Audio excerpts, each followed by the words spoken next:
Gentlemen, may I invite you upstage?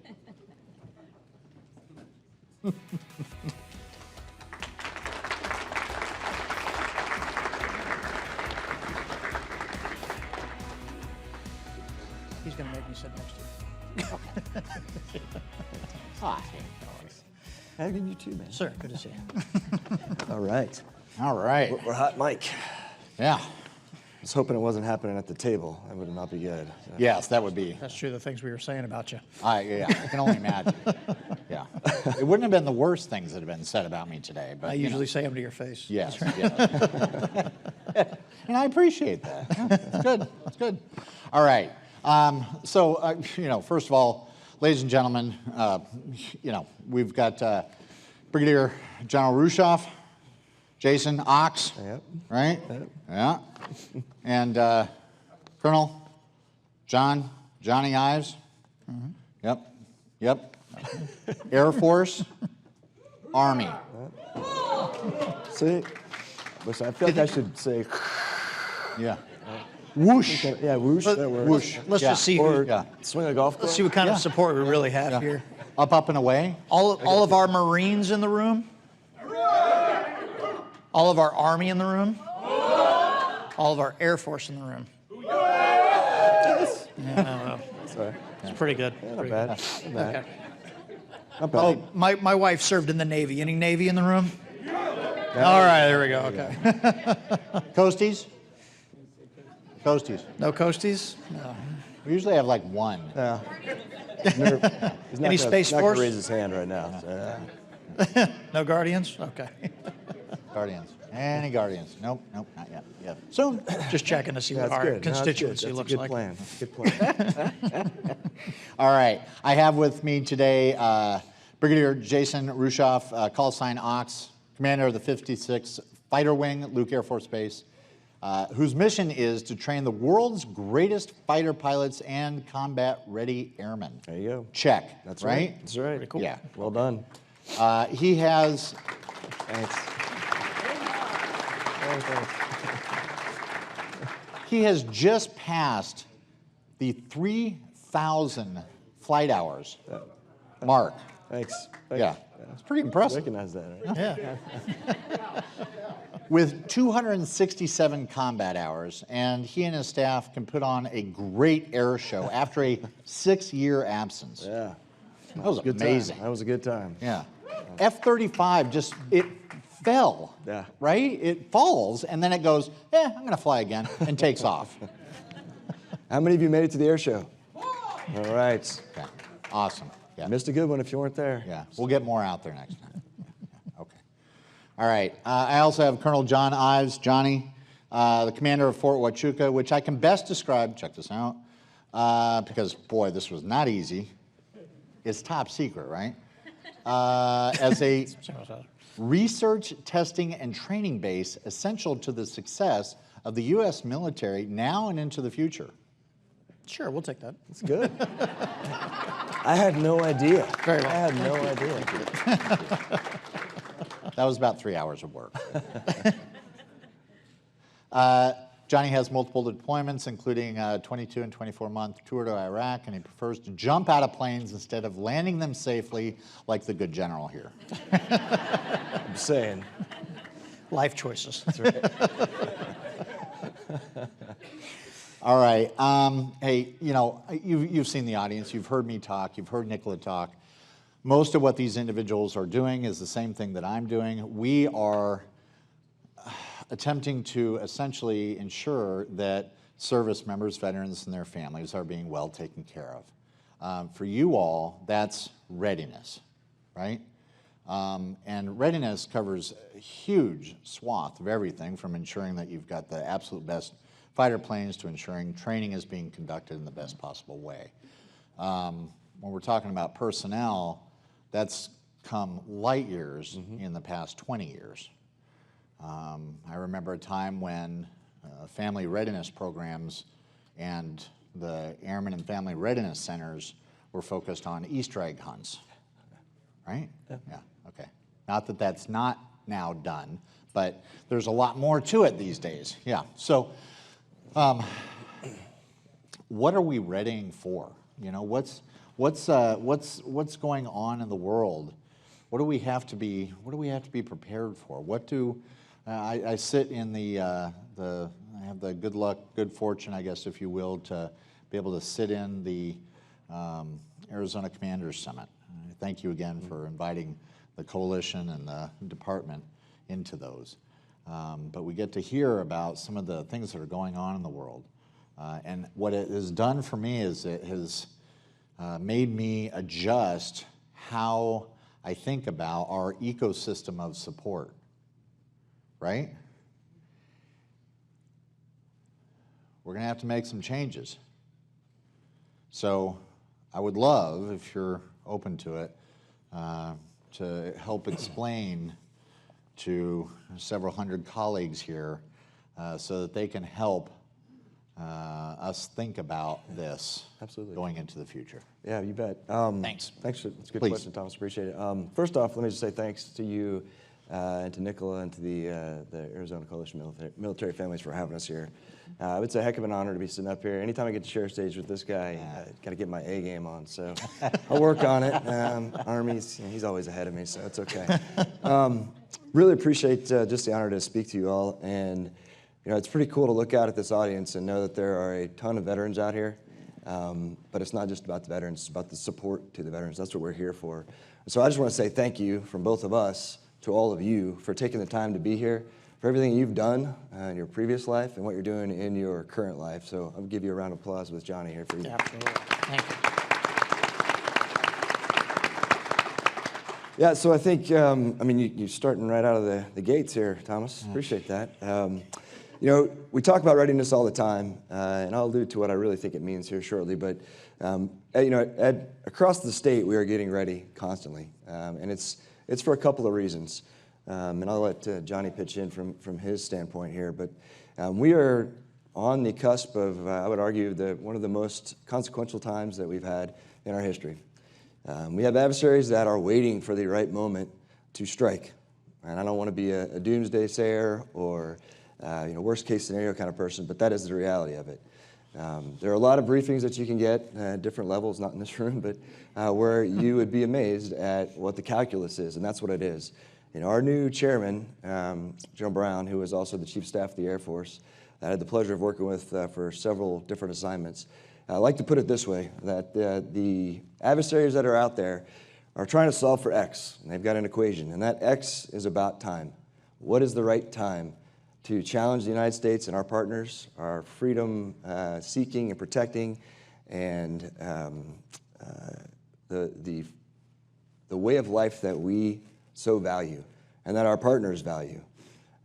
They're trying to find the time when they can challenge that and make it a different world order that is about oppression, that is about no human rights, that is about getting what they want, when they want, how they want it, so they can preserve their regime. That is not what we in the Western world think like, nor is it what we believe in. And that has driven our country for centuries. And all of our partners are in the same boat. We're very fortunate to have this long list of partners. And so our job, as General Brown would say, is to continue to change that variable, to change that X, to make it something different, so that every time our adversaries look at that equation, their calculus comes out on the wrong side, and they know, today is not the day. Tomorrow, maybe, we'll check again. We'll get back to the calculator and look at it. Nope, that's not going to work. Next day. And what we need to do, and this is we, us, collectively, is to push that timeline infinitely to the right, to continue to do that, so that we preserve the world order that, as we have it, which is based around democratic values and freedom. And so that's what we do at Luke Air Force Base, and I'm not going to speak for Johnny, but I know that's what he does too, and that's what we do at the 10 installations across the state of Arizona and the world, quite honestly. All of your servicemen and women are doing that every single day.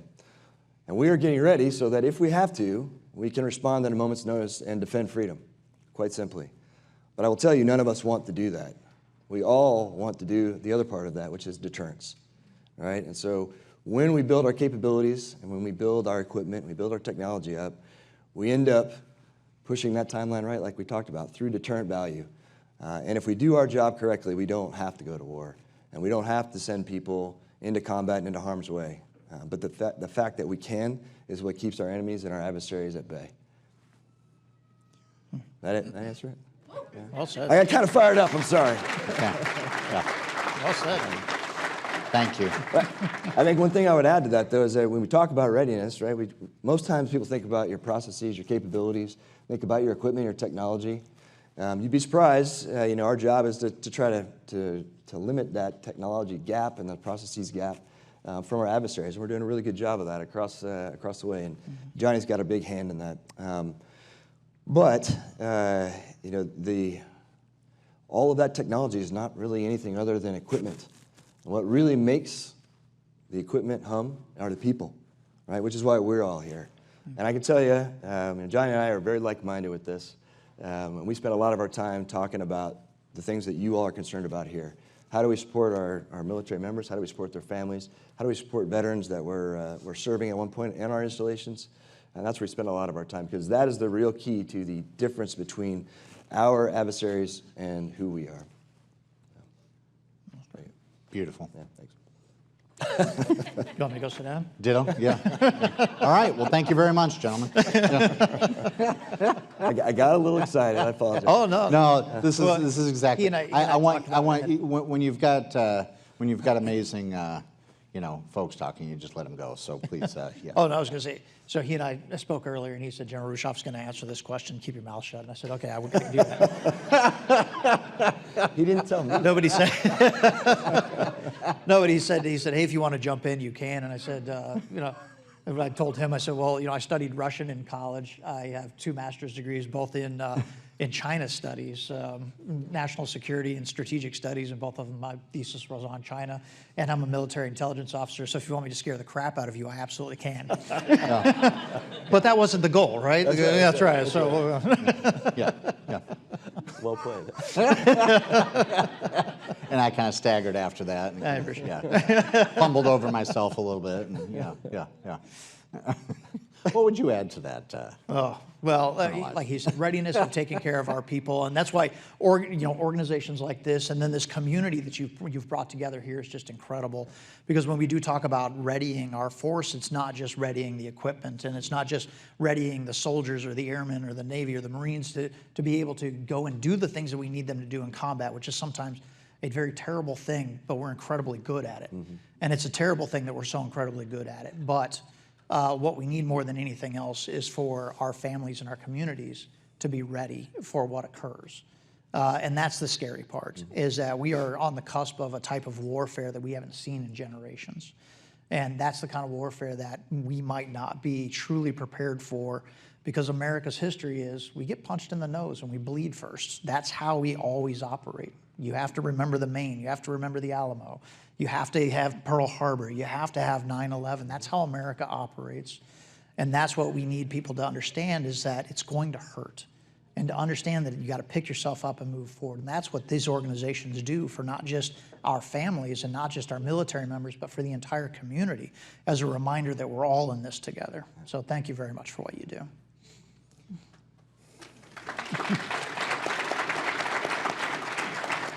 Is this the part where I scare people? No. They'll do it. But he has said something. Did everybody catch that? That was something very important, that we are also in charge of, or needing to take care of, our communities as well. We had to do it after 9/11. We really had to do it essentially for each other after Pearl Harbor. We will likely have to do it in the next conflict. So that's part of our scope, if you will. I feel like a Debbie Downer. Yeah. You got any good news for us? I'm going to go first every time and then let him go after me. That's what I'm gonna do. I like this place. The good news is we're prepared, Yeah. right? And we can start thinking about it more. Okay, yeah, that is the good news. Yeah, all right.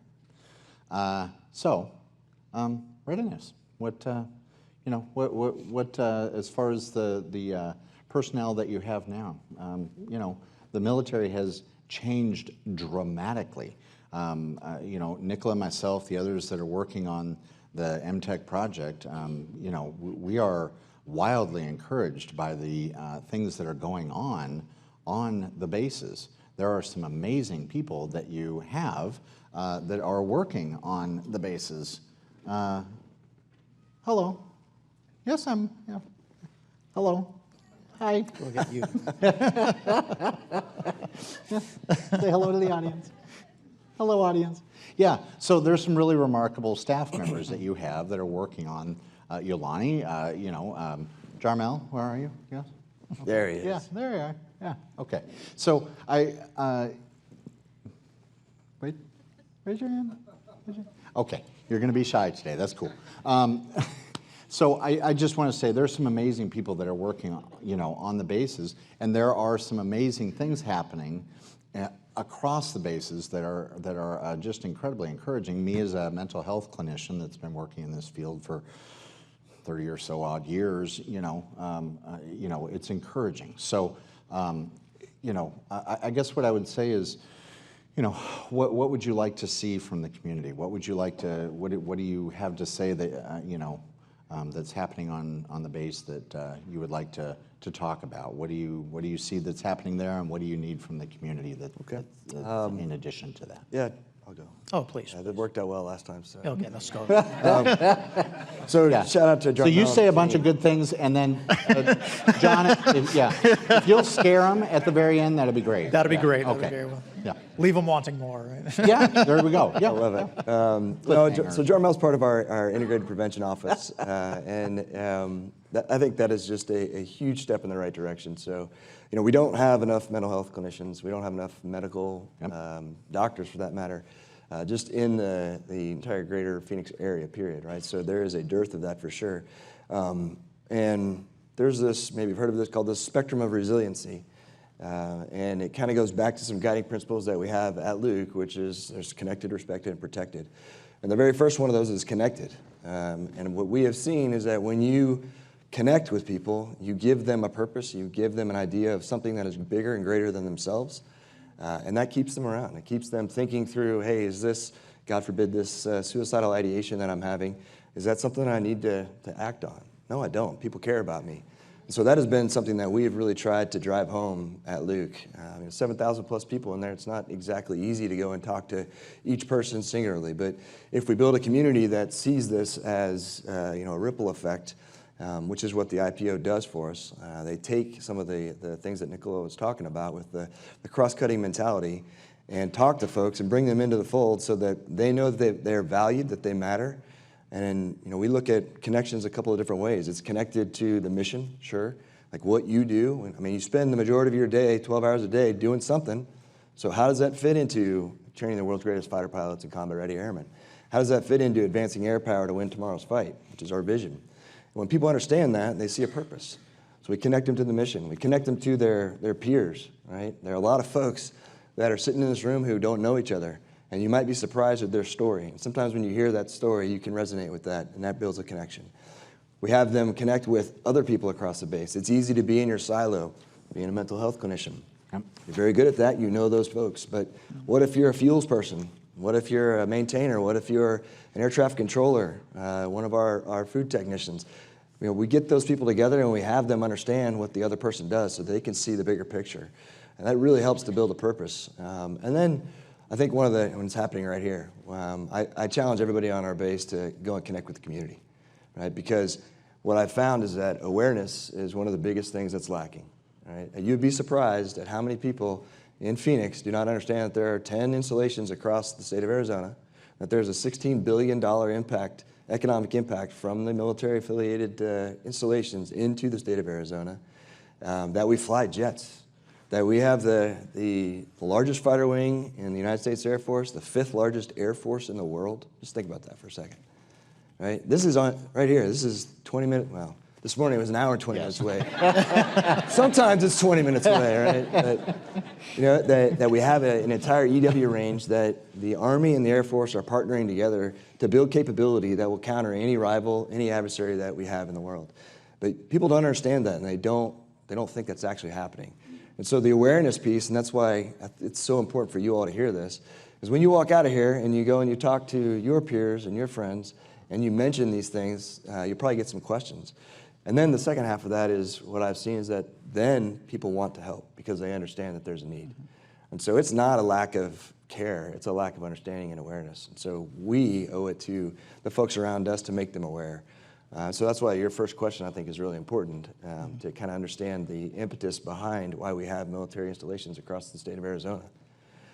But specifically to how the community has helped. Sorry, I got another tirade, didn't I? I love it. It's great. This is what we wanted. Well, this is, yes. It was mentioned, and Sheila, I really appreciate your help and calling out the Purple Star School initiative. So it blew me away that 43 states in the United States of America have a Purple Star School, and Arizona was not one of them, with what I just told you about the military affiliation. And so we went out to try to rectify that. And this, I appreciate the kudos to Luke and to my wife. And she was definitely one of the ones that made that happen. But it was through the coordination with all the military installations, and especially Johnny and Fort Huachuca. MCAS was a big part of this as well. But all of us got together at the Arizona Commanders Conference, and this is where we kind of air out our issues, our challenges, and our successes, and we build off of each other to make the military community inside of the state of Arizona better. And we've talked about making this into a Southwest region Commanders Conference, and maybe even a Western United States as we go further, because there's a lot of things that can be brought together, that should be brought together. And when we speak as one voice, we are heard. And so it's been a pleasure to work with the other military commanders and all the folks that are part of that Arizona Commanders Conference. We have the Luke West Valley community that helps us out. It is a compilation of all of the municipalities, including Phoenix and Maricopa County, who come out. Their elected officials come to Luke. They're key staff members. You've been out there a couple of times too. What we're looking for is just the same thing we do at the Arizona Commanders Conference, but we do it at a government level, so that our government officials who have the ears of decision makers, whether at the Hill in DC or the Hill here in Phoenix, can have our voices heard. And we do that as a collective military organization, not just one service, not just one base.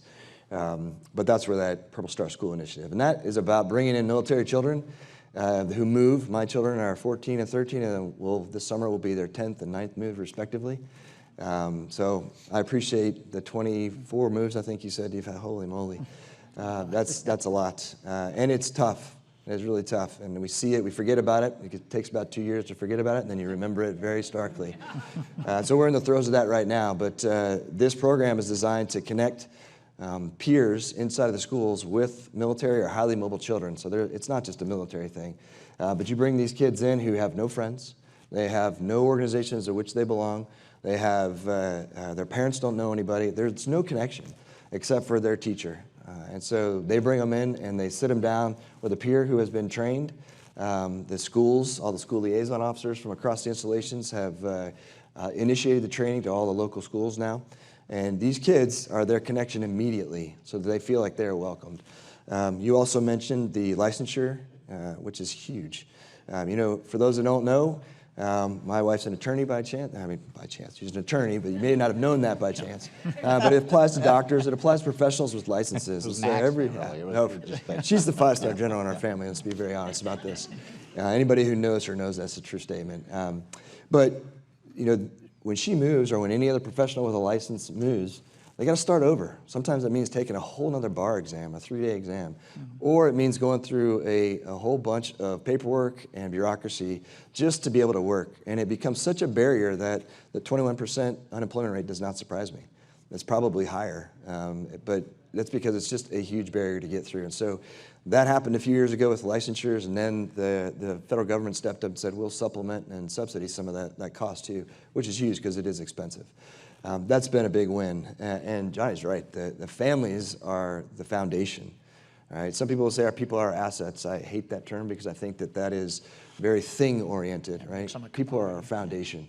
We succeed or we fail because of our people. And we have been fortunate enough to succeed. And it's because of programs like that and the awareness. There's been a lot of great things on Luke. I know Johnny's got a lot of great things too. Yeah. Okay. I have to follow that. I know. Holy smokes. This is just the way it works. I mean, I want to go work on Luke Air Force Base. It's so. Somebody record that? Did somebody record that? I need that. Well, it's better than bringing F-35s to Southern Arizona, that's for sure. It's a little joke about that one. Still too soon. Anyway, so still too soon. It still hurts. I made a comment to a group that said, hey, we're going to do this training exercise where the F-35s will fly over and use our electronic range, and then they'll go blow something up someplace else. And it got turned around to all the F-35s are moving to southern Arizona, and it turned into all these editorials about how we were going to ruin southern Arizona with the F-35 noise. Like, hey, Johnny, have you seen this article? I'm not stealing your F-35s, I promise.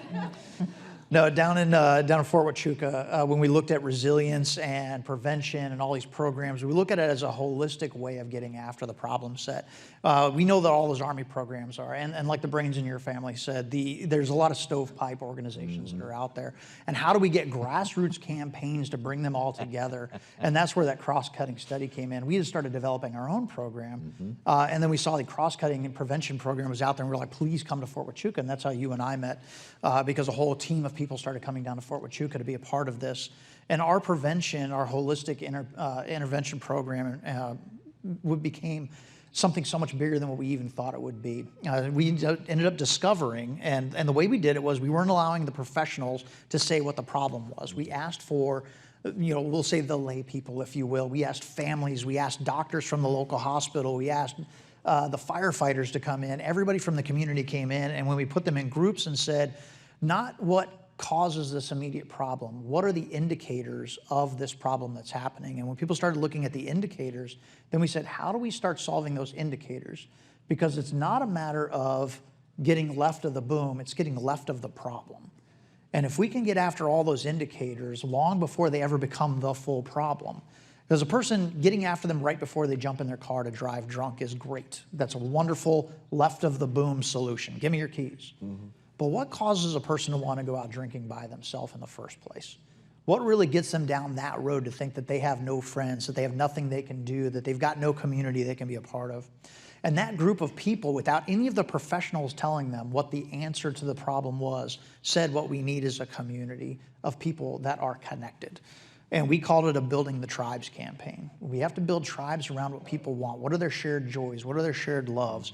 And start putting them in groups. And so we have these small tribes all over Fort Huachuca because inside of a tribe, you don't hurt each other. Inside of a tribe, you don't let them hurt each other. Sorry, you don't let them hurt themselves. You watch out for each other. You call each other when you haven't shown up for something. And so we have now a hiking club, a biking club, a walking club. We even have a stroller club. We've got Dungeons and Dragons because, well, we're full of nerds at Fort Huachuca. And we've got a World of Warcraft club. And even our chaplain started a club called the Holy Smokes Club, which it's a cigar club. And it's great. I think it's a great name for it. And part of that campaign, because a lot of the professionals wanted to step up and say, I want to run the Dungeons and Dragons Club. And it ended up being our SHARP professional, the sexual harassment and assault response program coordinator who was going to stand that up, but she called it the SHARP Dungeons and Dragons Club. In her first meeting, she had 2 people show up. So we said, what you really have to do is you have to hide the medicine in the candy. So don't call it the SHARP Dungeons and Dragons, just call it Dungeons and Dragons. And so now none of our clubs are called anything that has to do with any of the coordinators that are actually a part of it. So we don't have a resilience run, we just have a 5K. And people show up and do the 5K, because if you call it a resilience run, people go, ugh, I've been beat to death with resilience. So now just do the 5K. Now everybody's getting together and having fun. And so this Building Tribes campaign has actually taken off. And now we have so many clubs that are happening, and it's organic. And that's what we wanted it to be, was an organic thing. People have come up and said, can I start a skeet shooting club? And I'm like, you can do whatever you want. Start a club, please. Call people. We'll even help you advertise. And so in doing that, we've got a lot of these things going on, and that was a huge piece of it. The other part was a lot of people assumed there was nothing going on. Well, this is Southern Arizona, it's boring. And so marketing became a big piece. How do you market all of the things that we have, all the clubs? So one of the things we started in Fort Huachuca, we call it because we're Intel, right? So we have the Secret Squirrel, if everybody's heard of that one. It's like, so we have a Secret Squirrel community calendar, and what it does is it web scrapes 55 different calendars of activities that are happening within an hour of Fort Huachuca. You have zero excuse. The last time I looked, there were 812 things on our calendar that are coming up. 812 things. So I checked that yesterday before I came here because I knew you were going to ask what's the exact number. That was the next thing out of my mouth, yeah. 812 activities that are all happening within the next 45 days, 1 hour from Fort Huachuca. There is zero excuse why you can't be a part of something, go do something that takes your mind off of harmful behaviors. Because harmful behaviors is what you do when you're sitting in the barracks room alone, or when you're sitting at home and your kids have been too noisy, and so you start doing harmful behaviors. Those types of things. This is how you keep yourself active, keep yourself resilient. You put yourself with tribes, and so that's what we wanted. So it goes very well with what you've got going on, sir. I'll come to You should. The Holy Smokes is fantastic. Yes, we bring vices into our clubs, but that's okay. It's all right. We're the Army. You can get away with that. But you ask what we need from the community, and Joanne, because Joanne, please raise your hand. Joanne's been a partner of ours. She does it for you. Well, that's, yeah. Yeah. Given the colonel, right? Yeah. It's the whole colonel thing. Yeah, I understand. I don't know. I get it. I understand. Yeah, okay. Yeah. See, the opposite of that. I just got nervous when she raised her hand. So like, great, now I'm going to pay for that one. Everybody works for Joanne. No, Joanne and I were talking about this earlier, and we've talked about it before. There's not enough data out there to help us truly understand what it is we want to get after. Yeah. Cross-cutting studies, cross-cutting initiatives. Yeah. Our holistic program that we're putting together helps us understand ourselves a little bit better, because the reality is, like you said, things have changed in 20 years. I'm an Army brat. When I was growing up, it literally was if the Army wanted you to have a family, they would have issued it to you, right? Ma'am, you remember those conversations? When I was a child, I was 2 years old. My dad was in the 82nd Airborne at what used to be called Fort Bragg, now Fort Liberty. And he went missing. They were down in Central America on an operation, and he and his team went missing. They were missing for 2.5 months. During that time frame, they just cut off our pay. Cut off our pay and took away my mom's ID card. That's the Army of what it used to be. The Army today would have surrounded her and taken care of her. Mm-hmm. But what we need is to understand, what is it our people need now? Because we're still coming out of that. That's what I grew up with. So do I truly understand the Army of the future, the people of the future? No. And nobody wants to hear this gray-haired old man with my hearing aids in. I have hearing aids, by the way. Thank you, VA, for telling me to go to get my appointments done, right? It's our VA table, yes. That's what you get for being shot, stabbed, and blown up in the Army, right? So, but none of the younger generation want to hear what I have to say, what sounds like fun, or what a good idea is. We need data to help us, because what also the young children that are going to join the Army aren't telling us is what it is they need, because they don't know either. That's where the data is going to help us, I think. That's what we need more than anything else. And I think organizations like this really help us out. Man. Great point.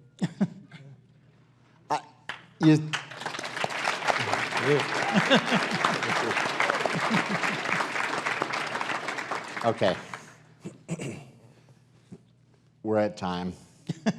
But not bad. No. Hey, folks, do you see why? Okay. Gentlemen, truly, Johnny, Ox, Jason, John, thank you. It's 4 of us. General, Colonel, Colonel. General. I feel taller already. I'm going to throw them all out at you. I really, truly thank you from the bottom of our hearts. We appreciate, one, your service to our country. We know it's noble. We know it's awesome. We know it's amazing. Thank you so much for all the sacrifices and all the wonderful things you're doing. Thank you for your leadership. It has been a personal, I do not use this word often at all, inspiration to watch the two of you talk and interact and lead at the Arizona Commanders Summit, and then think about the type of leadership you're bringing to the airmen and soldiers and their families. Thank you. I wish that you have continued long careers and continue to do good things. Thanks.